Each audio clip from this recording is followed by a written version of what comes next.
Hello বন্ধুরা, তোমরা সবাই কেমন আছো? তো কাজের ওপর কাজ, এটা কিন্তু একটা কথার কথা। তো এটা কিন্তু আমার জীবনে সব সময় মিলে যায়।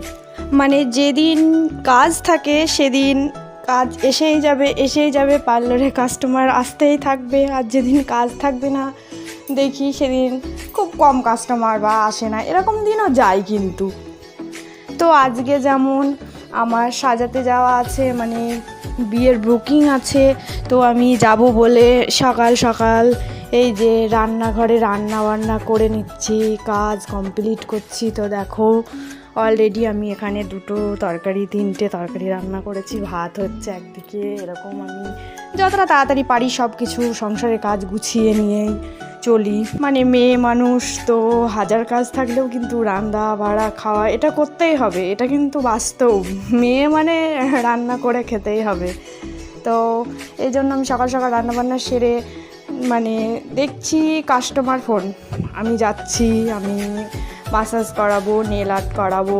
তো কাস্টমারকে মানে না করা যায় না, কি বলবো। এবার আমার বুকিং আছে, আমাকে 4টের আগেই বেরোতে হবে। তো আমি 12টার সময় টাইম দিলাম, মানে বুকিং যেদিন থাকে সেদিন আমি একটু ফাঁকায় থাকতে চাই। তো এই যে দেখো আমার কাস্টমার চলে এসেছে। তো কাস্টমারকে আমি সার্ভিস দিচ্ছি। তো দেখো ফার্স্টে আইব্রোটা করে দিলাম, এবার আমি মুখে ট্যানটা লাগিয়ে রেখে দিলাম। দেওয়ার পরে নেল এক্সটেনশন শুরু করব।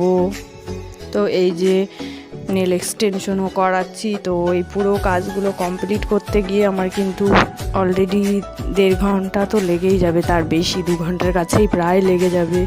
তো এই কারণে আমি আর মানে সাজানোর বুকিং থাকলে অন্য কাজ নিতে চাই না। এবার কাস্টমার বললে তখন আর নাও করতে পারি না, কি বলবো। তো এই জন্যই বলছি, যেদিন কাজ থাকে না সেদিন কাজের ওপরেই কাজ, কাস্টমারের ওপর কাস্টমার। আর একজন আমাকে ফোন করা ছিল কিন্তু আমি তাকে বারণ করে দিয়েছি, কিন্তু এই কাস্টমারটা এমার্জেন্সি কোথাও যাওয়ার আছে বলে আমি করে দিলাম।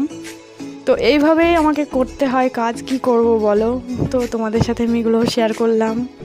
তো তোমরা সবাই অনেক অনেক ভালো থেকো, আর আমার চ্যানেলটা প্লিজ সবাই সাবস্ক্রাইব করে দিয়ে পাশে থেকো।